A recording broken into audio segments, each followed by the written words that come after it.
Hey guys, Matt, chapter 51, a few notes before I start the reading. Just a reminder that even in this community, we don't go far enough in potentially looking into certain areas to really be able to understand what's going on. You have to really go farther than you think you need to. And we might see that the tax code, for example, is laid down to cause stress on purpose. They could have eliminated that 80,000 pages for Waffle House waitresses 30 or 40 years ago, and either it's there as a means of control, and of course that's what taxes are. It's less about the money, more about the control. But yeah, we can see that regarding the tax code, but we don't see that in terms of every single facet of society. The entire society is laid down in an unnatural way. Even things like, look what Seinfeld said once in one of his stand-up, I don't know if he said it on Carson, it was not during the show, it was stand-up a long time ago. He said, if we had to buy this body, we bought it at the mall, we would take it back. Who wants to give, let's just say your car, for example, you had to get up and you had to comb its hair and you had to brush its teeth and you had to clean behind the tires and you had to clean the seats and you had to do all this stuff to dress it up and you had to wax it every time you drove it. Every time you drove it to work, you wouldn't want it. You'd take it back. So I'm not implying that human beings don't need to shower, but there are things at the tiniest level where I walk around the house and I go, it's just me here. It's just me and the cat. I watch a lot of I watch Pam's cat, so they're here a lot. But I'm going, all the stuff I need to do here. I don't know how people with kids do it. It's just like all this stuff needs to be done. And I should have more time than anybody. But you know what I'm saying? It's just society at the root, minute level is laid down to distract, even in ways that we can't even comprehend. There's any other, well, Matt, what am I supposed to do? Not do the dishes? I hear you. But I'm telling you, it's just all of it is laid down by this reality generation machine to constantly keep us running from one thing to the next. Even in areas, just consider it, that we think there's no choice. Maybe there isn't a choice, but it is part of the reality generation machine that's here, that's set up to distract us away. I'm not sure how much sense that's making, but somewhat helpful before I start the reading. Okay. Continuing from the last chapter. However, whether they actually feed from it or not, feed off our stress level, our emotional output, whether they potentially feed from it or not, we know with 100% surety and certainty that they benefit, the system benefits by having us in a constant state of fear and anxiety and anger. The entire society is set up to place 300 million people into fear all the time. Fear creates a general anxiety, or what is called a perpetual state of fight or flight. Now, I don't mean like fight or flight. People think that's fear for one's life when you're running from a lion or something. That is true, but like if your boat breaks down on the Amazon River at midnight and you discover that you have no flashlight and it's completely pitch dark and your adrenaline starts to rush, that is fight or flight. But it's also, a low anxiety level and a general fear kind of that just persists. And this comes from all the things that society throws at us. This is also technically fight or flight. It doesn't have to be an off-the-charts adrenaline. It can be a very low level of stress, and that's what this reality generation machine generates in all of us on purpose. Now, this loving system attacks all of us with 10,000 minute paper cuts a day that we don't even notice. What I was trying to allude to in the notes coming into this chapter. Let's just go through the day. This is not natural. Okay, it's not. It's presented as there's no other way, but that's the evil genius or the beauty of it. I don't want to use the word beauty, but it's the beauty of it, if you see what I mean. So we start off our day worried about being late, and we've got to rush to work, and the traffic creates stress. We ride to work alone, which is stressful compared to being in the company of others. The frequency and resonance of all the Wi-Fi, the LCD screens, and the electric current all around us all the time disrupts our natural cellular biorhythms. The rat race is hardcore survival of the fittest. Backstabbing coworkers will do something to us once a day that causes us major stress. If you work at a big organization or in a school district or a big company, you know there's going to be that one coworker a day, and it's the same 2 or 3 people that will screw you over. You have that to look forward to. Is that part of the reality generation machine? Maybe. This is just the way I want you to think about this. I keep hologram of some kind matrix on the table, and I will never take that off the table.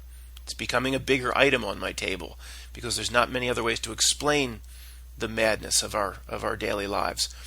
And we come home through, again, beeping horns, and then we finally get home and we're sitting in traffic and we find the tax bills I'm just going through the endless stress. The tax bills are late.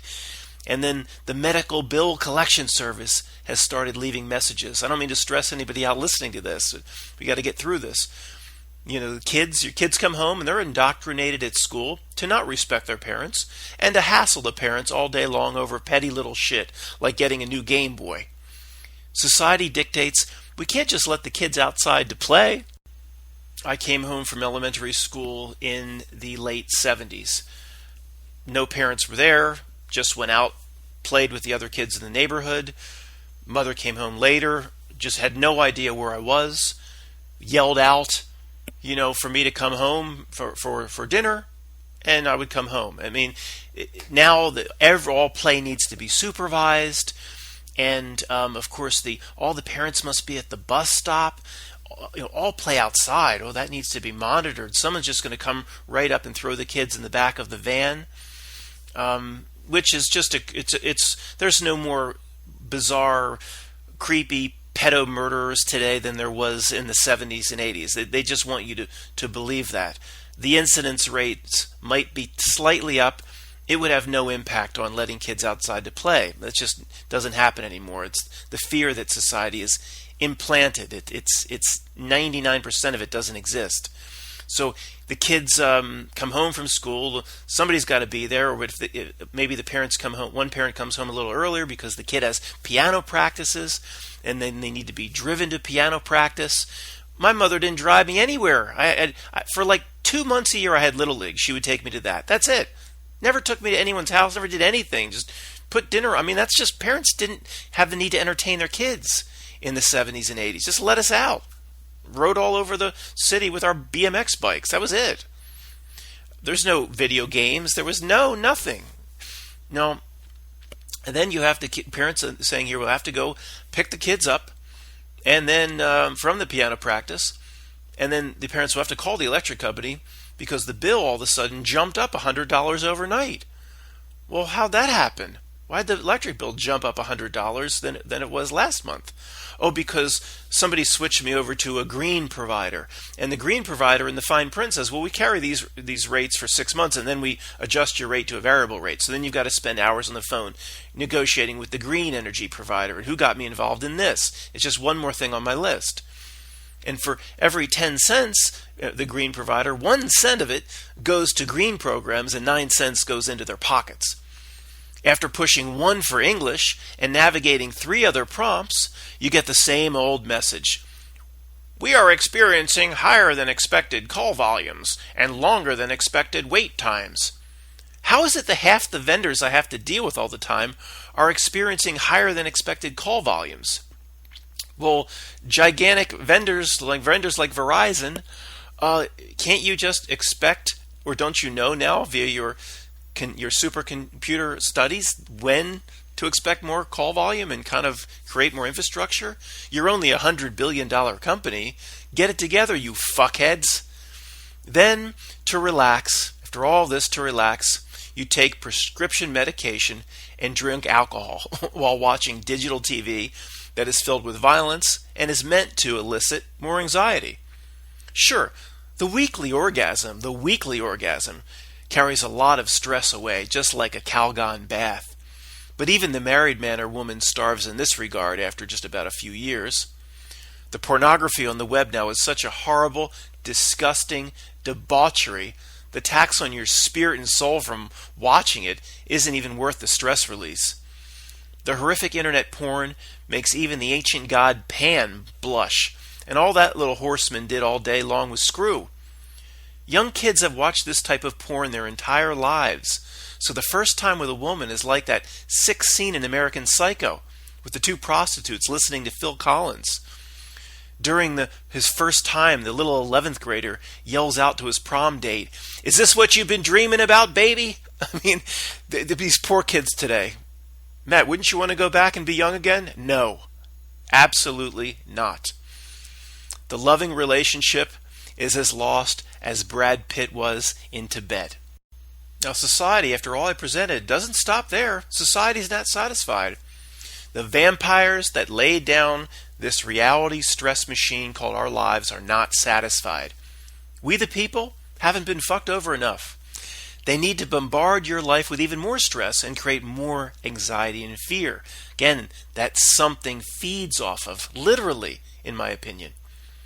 Your lobster water is being slowly heated to a boil. That's what every passing decade does to the human being. Computers now take longer to boot up than they did 10 years ago. How's that? I have an old computer from the late 90s. You put it on, it boots up, and when you turn it off, it just boots down. It's relatively quick. My newest computer, I sometimes come to it 10 minutes later, and it's slow getting on the internet because things are still loading, like 10 minutes later. Now this is all by design. The person that laid those programs down, they're not in on it. Somehow society creates what they want through the system to serve its means. It's the evil genius behind it without anybody being in on it. It's incredible. The internet now, people would say, it seems slower than the first day you got your DSL or your high speed 15 years ago. It seems slower. There's nothing improving. It's all by design. There's more viruses now, more malware, more Trojans, ransomware. And half of it's real, half of it is them, putting it on the front page of the New York Times, so you're scared about it and you worry about it. People send me links to my email address for the channel, and I tell them I'm not going to click on a link where I don't know. I'm not going to risk my entire computer by clicking on a link where I don't recognize the website. I just can't take that risk with regular old virus protection. So I'll mention that again. I mean, I appreciate what people send me, but if it's not like at YouTube or a link I recognize, I just can't afford to click on it. Now, passwords. We have all these different passwords. Every different place, we forget them constantly. They constantly need to be reset. Every week, the news tells us about another 1 million people had their personal information stolen because a big company like Target was hacked.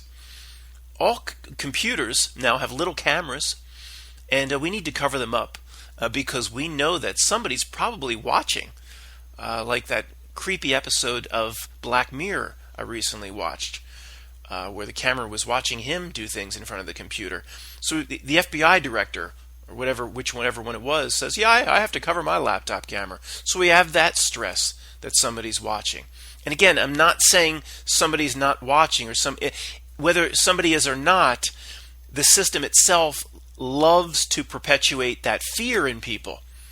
So the system benefits tremendously by having millions and millions of people thinking that somebody's watching them through their camera, when if everybody just wasn't covering their camera, 5 people would be being watched, or 50 people. I'm just saying it's not as bad as what they make it out, because they will then use it to create more fear, anxiety, and stress. Samsung in the fine print tells us that our smart TV is listening to everything we say. And then Alex Jones jumps on board and mentions it over and over again for many years to propagate that level, that just another layer of fear and anxiety. So this is multidimensional. I don't know if this is coming out properly. Edward Snowden tells us the government is recording us. There's nothing real about the Edward Snowden story. By the way, I'm jumping in and out of the book a lot here with this chapter, guys, just the way I'm going to lay this one down. I'm not just reading as I've done in the past. So it's a little bit all over the place. Snowden was a made-up construct. They potentially have to tell us things, but it's also It's also there to, again, lay down the fear and anxiety that they want to propagate. Now, turn on the TV, there's another fake school shooting on TV, so we worry about our kids. And college tuition now is about $150,000 for 4 years. The junk they tell us to buy in the mall is getting cheap, but the essentials in life are getting more expensive. From a plumber to exterior plywood sheets that are almost $50 a sheet. Now, these things used to be $15, but of course the big screen TV that should be getting more expensive for some reason is getting less. Wonder if that's all by design. We can no longer fix our own cars because the dealer uses special tools, rendering our Phillips head screwdriver useless. The news tells us there are new disease outbreaks and new cancers, but nothing is ever cured. You want to take a vacation, but you're told terrorists just blew up something at your destination. Ooh, should we go or not? You find your passport's due to expire, and you spend 30 minutes on the passport renewal process that amazingly still requires 4 staples on a piece of paper. You have to print it out and mail it in. Again, this is all by design without anybody being in on it. Renewal of a passport in almost a quarter into the quote new century. I mean, it should be 3 clicks. 3 clicks. Printouts, stapling. You have to go get a picture and staple the picture to a piece of paper. A quarter century into the new millennium. What? It's just not. It's obviously all by design. These stresses could have been eliminated 30 years ago. Then, after the government taking $30,000 from your paycheck all year long, the government for that passport says you owe $110. $110. Where they get that number, the 110 stories. You need $110 for a passport renewal, or you ain't going nowhere, buddy. You ain't going nowhere. Almost $4 trillion a year, and you don't even get a little paper book for free, Mr. Citizen. $4 trillion a year in expenditures. And citizen of this country, you want a free book? What's it made out of? Titanium? No, it's paper. Can't I get that for free? No, it's $110. Pay it. Are you kidding me? I mean, maybe, okay, not $100, just reasonable price. How about $15 to cover your costs? I mean, everything is by design without people being in on it. It is the evil genius of this system. It's incredible when you think it through or see it. If you want extra pages in your passport for more stamps, it's an extra $30. No, he ain't lying. $30. He ain't lying. I thought it was a trash can. You get the point. If any of this life matrix was real, our government was, as they say, by the people and for the people. About 80% of our daily stress in life that's a Freudian slip. 80% of our stress in life would have been eliminated by now. Because we have more stress now than we did in the year 2000. For example, a trip to the airport is just one example of thousands. It tells you these stresses are placed into society by design, by the reality generation machine, on purpose. Life was much more simple than it is now in 1990. Much more simple in 1990. But very few people had email at home. Well, yeah, that's why it was more simple. There was less stress in 1970 than there was in 1990. Now, 1990, even though there was less technology and so on, it doesn't matter. So you had to take a few more steps. That's healthy. There was less, the technology as it invades our lives. What a coincidence. The stress level rides along the same chart on the X and Y axis. They go up equally together. And we're told that things getting worse every year is just a natural part of modern life. And things must just grow more complicated. That's technology for you. That's the modern age. No, it's not. It's not natural that life gets more stressful with each passing year. Now, would anybody say at this point technology has made your life easier? Absolutely not. It's just the opposite. The outcome speaks for itself. Life before email was far less stressful. Ask the corporate employee who has to drag the laptop to Jamaica, with the family. Search your feelings, Luke. Do you think 5G will now let you rest easy or make your life even more complicated? Of course it will make it more complicated. It's all on purpose. What does it matter how many times they tell you technology is making your life easier when the outcome is easily seen and the exact opposite? Forget all the examples just laid out. The fact, like I mentioned, that a 75,000-page tax code still exists for we the people proves the anxiety and stress of society. It's put in there by design. At the very least, like I said, the massive tax code shouldn't apply to about 100 million people if what the government is supposed to be doing for the people was real. In 1975, the Senate and the House would have passed a bill taking that tax Jabba the Hutt away from just regular people that earn a small salary. I have a statement in the book as to how simple, I'm not going to read it, how simple that bill would be for the people, taking that 80,000-page tax code away from about 100 million people, and how beneficial it would be where the voters would actually be happy, and that they would be, I thought politicians want to do things that the voters like to be able to get reelected. Don't they want to do that? Do you think a politician that would come out before the election and say, I want to remind you I removed that tax code from you? Do you think they would be reelected? Of course they would. Why isn't it done then? It's just obvious that the politicians themselves aren't making any decisions.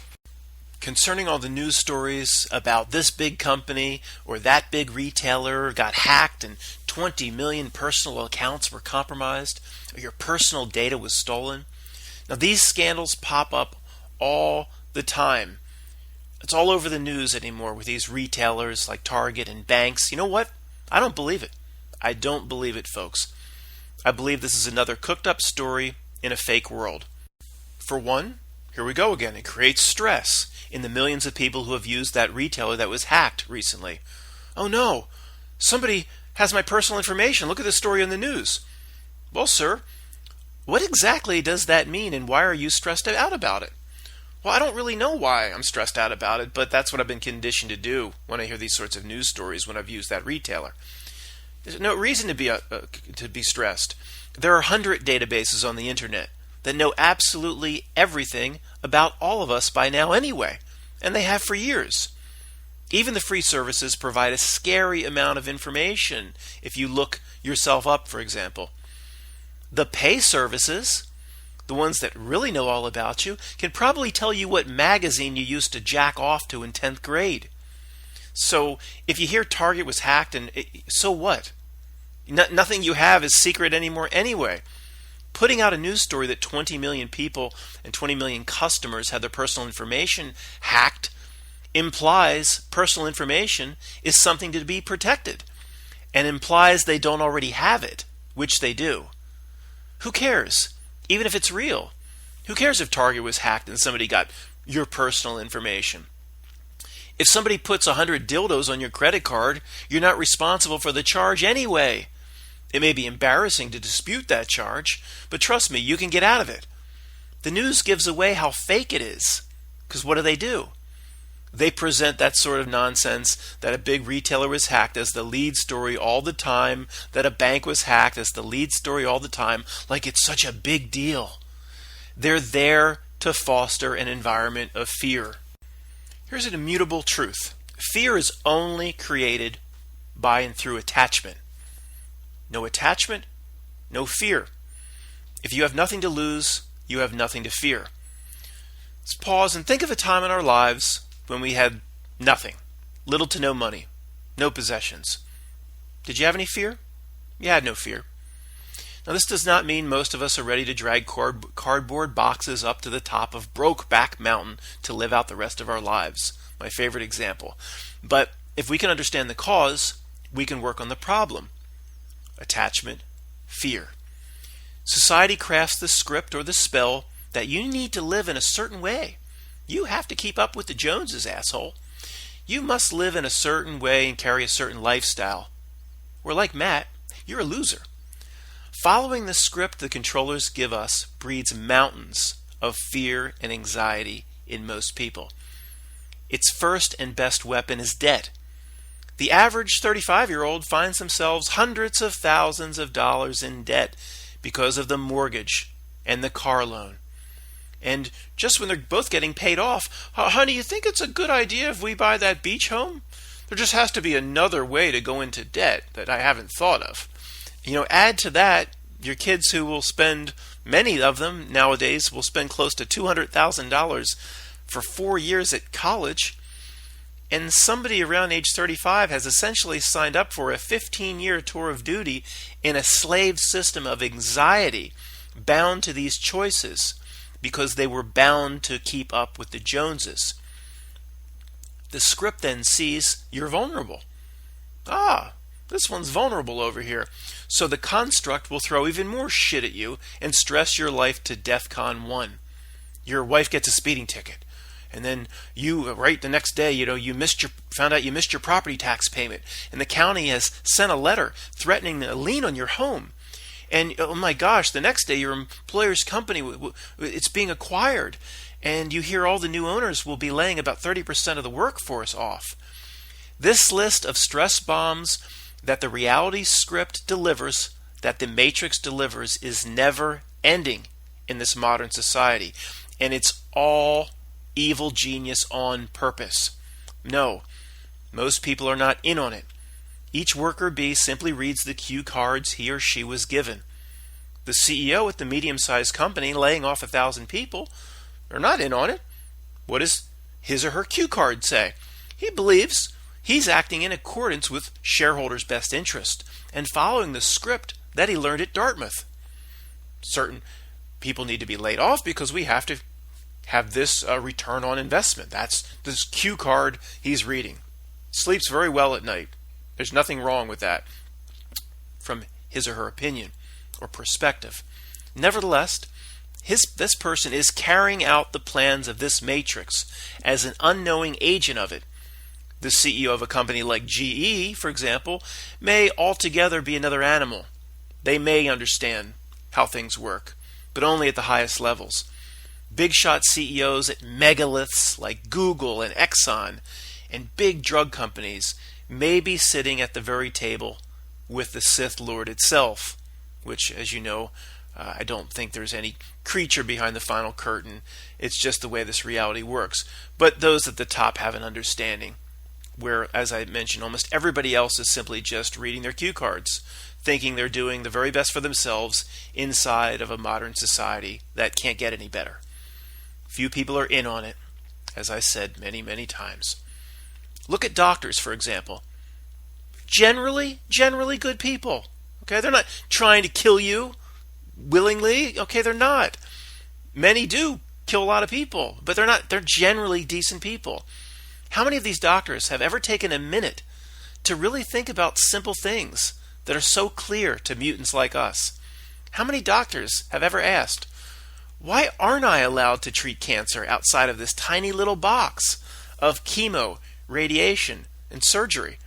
It's so obvious to us, but I guarantee you doctors aren't just pondering why they're kept in such a little box. Absolutely just missing it.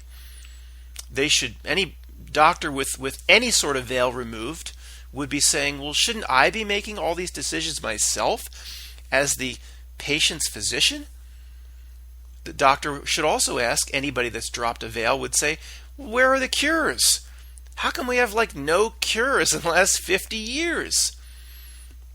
How many doctors even see the base reality of, my treatments keep patients alive but cure nothing? So thousands of doctors kill people without being in on it. They would put them on a lie detector test. They didn't kill anybody, but they did. Okay? Incredibly, they'll all go home at night, sleep well, and believe they did all they could while seeing nothing wrong with the underlying system itself. This is the way entire society operates. This entire realm is set up to get people to form attachments to almost everything. When they attach, then they have something to lose. This adds to the general anxiety and stress. Again, I understand what many people listening to this may be saying. Now, read the following. In my book here I said, read the following like Stork would from Animal House, but I'll say it like the Stork did in Animal House. Well, what the hell am I supposed to do, you goddamn moron? Join the ranks of the homeless? That you said stuff equals attachment. Okay, I hear you. I mean, that's the deployment, though, of a predictable mental defense mechanism that you're just supposed to detach from everything then and just be homeless. That's a predictable defense mechanism. Somebody would lash out like that. You go 180 degrees in the other extreme. And when that situation, actually just becoming homeless, is demonstrated to be unacceptable, then nothing in the original situation then needs to change for you. There is a middle ground. There's always a middle ground. Most people's attachment can be reduced by 50%, easily 50%, in just a few months. A simpler alternative exists for almost everyone, simplifying one's life. Cutting attachment starves the system. Sell the McMansion and move into a 1,600 square foot home, a little tiny 1,600 square foot home. The McMansions, you have the bedroom, the master bedroom, you could play football in the master bedroom. They're so with high ceilings. Give me a break. But that's what, and many people, listening to this have one. But okay, we're on a journey here. I doubt you would have bought that one today. I bought a house in 2002. Never would have bought a house. Had no idea the way the world worked in 2002. So, a 3-bedroom house at 1,600 square foot, measly 1,600 square foot, that doesn't keep up with the Joneses, that's a mansion to 99% of the third world. An absolute mansion. The home you would consider downsizing into. Instead, what do most people do? The opposite.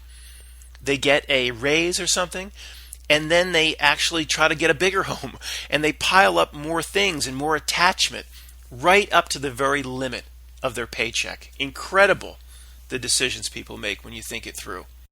I'm going to insert this story. It's incredible. This is just, I think this through. It's mind-boggling to me, but this takes the cake. A relative of mine knows a woman who teaches yoga. She stopped working a long time ago. Her husband worked for a gigantic tech company and did very well for about 10 years. He was making around $500,000 a year. You can tell from the home and the cars what they're making. I mean, $500,000 a year at least with stock options and all the rest. He was doing very well. So can you predict what they did? What would any good American do?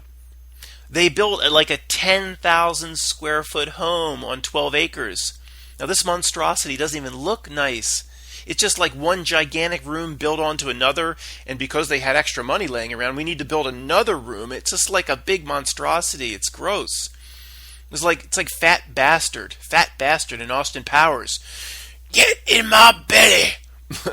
Then he lost the job. Can you believe it? This guy lost the job in a major downsizing.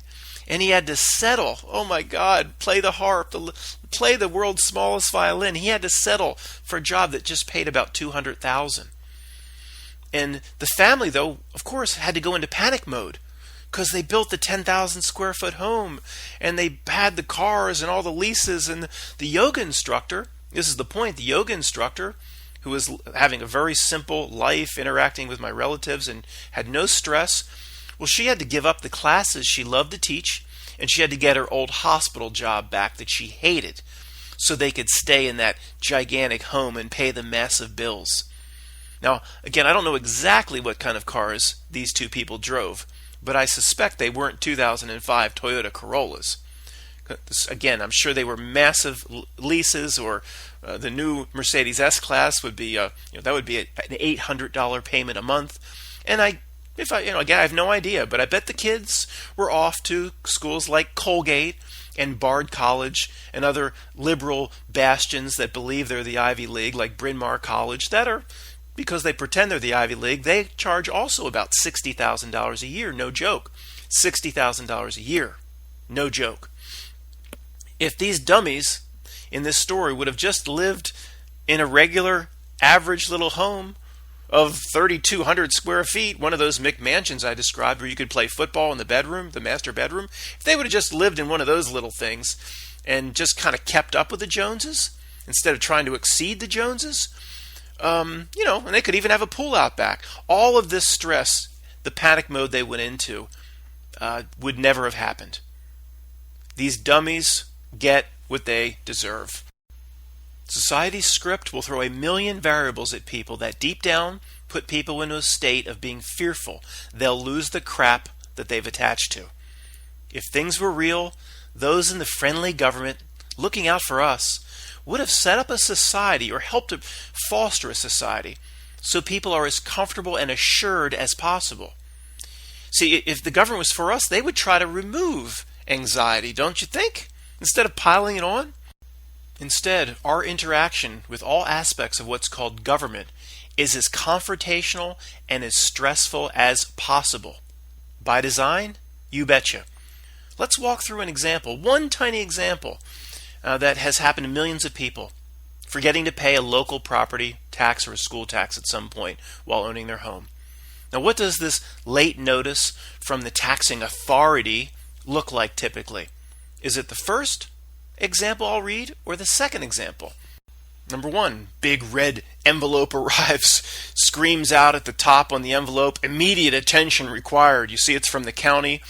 2018 county property tax for parcel 31-241781 is overdue.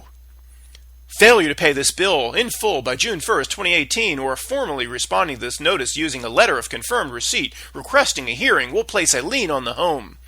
30 days after such date, with no remedy, we'll initiate a sheriff's sale on your home. Take your blood pressure. It's racing, 190 over 120. Or is this what the friendly government delivers people, or what should exist maybe if anything was real? Here comes a letter, and you open it up and it says, "Dear valued North County resident, it's come to our attention that your property tax bill for 2018 is not currently paid.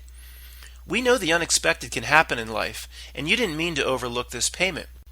Please take advantage of the 30-day grace period we grant you if you simply fill out the short form attached or follow this link and explain why you missed the due date. If this is not a simple oversight and for some reason you cannot pay your 2018 property tax, please call the following number, 555 blah blah blah. One of our Treasury public servants will work with you and do everything we can to avoid any action where the county needs to use your home's equity to pay your tax bill. As always, we're here to help and to work for you." Check your blood pressure. That's a simple 130 over 90. And we'll get it worked out. These are friendly people. Now, why is interaction with all forms of government always on the stressful side? And people will tell me I'm a conspiracy theorist. Ladies and gentlemen, if the world was real in these wonderful modern times in the greatest country in the history of the world, life would generally right now be set up to work like that last example, not what really happens in the first example.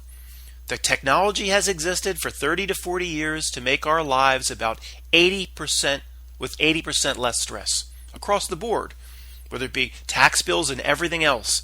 The fact that we are more stressed out than ever means it's on purpose.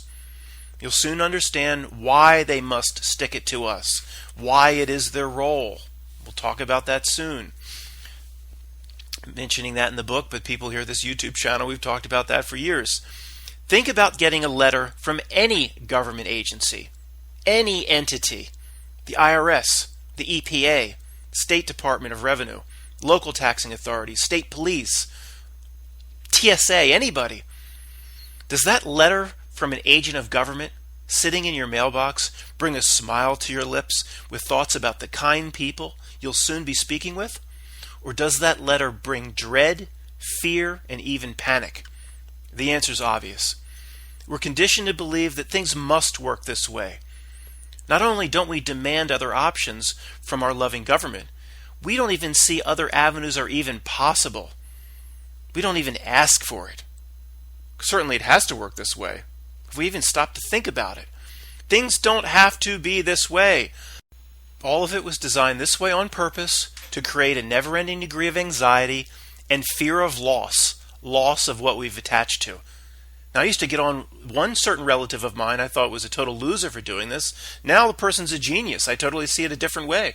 Got involved in a real expensive house in northern Jersey, very expensive neighborhood, with interest-only loan. Was putting no equity into it at all. And interest only. Remember those? Who would be so dumb as to do that? The dude was a genius. At some point, things went bad. and couldn't pay the huge mortgage.